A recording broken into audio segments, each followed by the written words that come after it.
Shalom à tous et à toutes. Le thème qu'on va traiter aujourd'hui, comment réalise-t-on la misa de Kibud Avem d'honorer ses parents après 120 ans? La Gemara nous dit, le Shulchan Aruch également, que de même qu'un homme, une femme doit honorer ses parents dans ce monde, eh bien il est encore plus important de les honorer après 120 ans. Alors on va voir concrètement comment on doit honorer ses parents après 120 ans. Alors d'abord, première chose, dans l'année, là ce qu'on va dire c'est uniquement dans l'année qui suit le deuil, quand on parle de son père ou de sa mère, qu'on va mentionner leur nom, et on va parler par exemple de bons comportements qu'ils ont eus, de halakha, de lois, d'études de Torah, des choses qu'on a appris d'eux. Alors il faut rajouter Areini kaparat mishkavo.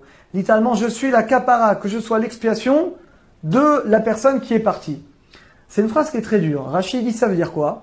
Que si dans le ciel, le père ou la mère doivent être punis dans l'année, parce que la première année n'est pas évidente pour le mort, c'est là qu'elle est jugée, eh bien on prie que je préfère que la punition vienne sur moi, et pas sur mon père, et pas sur ma mère. Alors les commentateurs expliquent que c'est pas à prendre au sens littéral, mais c'est une manière de montrer l'amour et le respect qu'on a envers ses parents. Ça c'est uniquement dans la première année qui suit le décès des parents, et c'est uniquement quand on va mentionner des choses de Torah, des lois, des halachot, des bons comportements.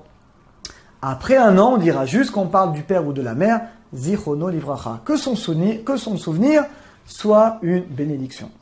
Maintenant, la chose la plus importante qu'on doit faire pour les parents après 120 ans, c'est de réciter le Kaddish. Alors c'est évidemment essentiellement dans l'année, mais même après l'année, il y a certains Kaddish qu'il est bien de continuer à faire.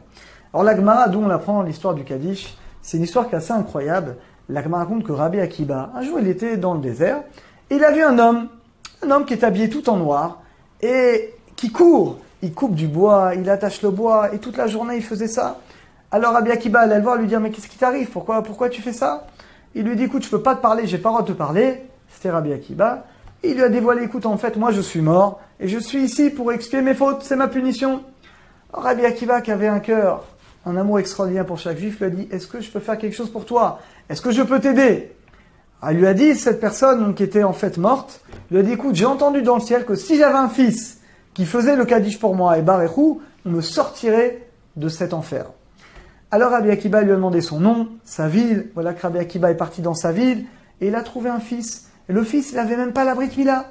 Alors il me raconte que Rabbi Akiba, il a fait la Brit Mila à cet enfant. Il ne savait pas parler, il ne savait pas écrire, il lui a appris à parler, il lui a appris à lire, il lui a appris à lire le schéma, à lire le birkat, etc. Et il lui a appris à dire le Kaddish. Et voilà que l'enfant, au bout je ne sais pas combien de temps ça a pris, l'Agma raconte qu'au début l'enfant ne comprenait rien, Rabbi Akiba a jeûné 40 jours. Et au bout de 40 jours, il y a une voix céleste qui a dit à Rabbi Akiba, ta tefila est exaucée, et d'un coup l'enfant est devenu intelligent. Je crois que jusque-là il ne l'était pas, et il a réussi à apprendre à lire, il a pu faire le Kaddish. Et une fois qu'il a fait Kaddish, Rabbi Akiba il a dormi, et en rêve, la personne morte est venue en rêve, lui a dit, sache que Dieu te bénisse grâce à toi. Non seulement on m'a sorti de cet enfer, mais on m'a installé dans des sphères célestes et dans des endroits exceptionnels. De là dit le Harizal, nous on croit que le Kaddish, c'est uniquement pour sauver les parents du jugement. C'est pas vrai. Le Kaddish, en réalité, même si les parents sont des grands justes, ça va permettre à l'âme de s'élever. Vous savez, l'âme, elle s'élève de manière infinie à des milliards de mondes. Eh bien, chaque Kaddish va permettre à l'âme du défunt de s'élever, de s'élever. C'est pour ça que même après l'année, c'est bien certains Kaddish de les continuer, ça va permettre à l'âme finalement de continuer à s'élever. Autre chose également, l'Haftara. Vous savez que chaque année, pour l'Askara, alors chaque année, alors évidemment on dit le Kaddish, mais c'est très important de lire l'Haftara. On va donner un exemple. Imaginez que le jour de l'Askara, ce qu'on appelle le Yorkside, ça tombe un mercredi. Alors d'abord, on commence toujours le Kaddish le vendredi d'avant. À partir du Shabbat d'avant, donc si c'est le mercredi, à partir du vendredi soir, donc 5 jours avant, on commence le Kaddish tout le temps, toutes les tfilotes, et on s'arrêtera mercredi soir, à la fin de la journée, une fois que la journée est inclue. Donc on commence toujours le Shabbat d'avant.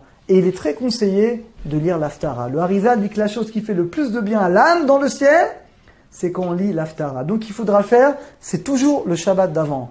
Donc, peu importe, ça tombe lundi, mardi, mercredi, c'est le Shabbat d'avant, c'est très important de lire l'Haftara. Même si vous ne connaissez pas, d'abord vous pouvez l'apprendre, et sinon vous l'achetez, vous l'offrez, vous demandez à quelqu'un de le lire, et l'Unishmat en prononçant le mot. Il faut savoir que quand on a le choix entre Mashlim, de monter en cheville avec le Kaddish, et Maftir, de lire l'Haftara, le Harizal nous dit, c'est plus important de dire la Haftara. Voilà, donc en résumé, donc on répète, pendant l'année de dire Reni Kaparat Mishkavo, je suis l'expiation du père de la mère, de bien dire le Kaddish comme il faut pendant toutes les tfilotes pendant un an, et même de continuer dans certains Kaddish après un an, et de s'efforcer chaque année dans l'Askara, de démarrer le Kaddish le Shabbat d'avant, et de s'efforcer de lire l'Haftara également le Shabbat d'avant. Alors, Bézant Hashem, qu'Hachem garde toutes nos familles, nos parents et toutes nos familles jusqu'à 120 ans en bonne santé. À très bientôt à tous.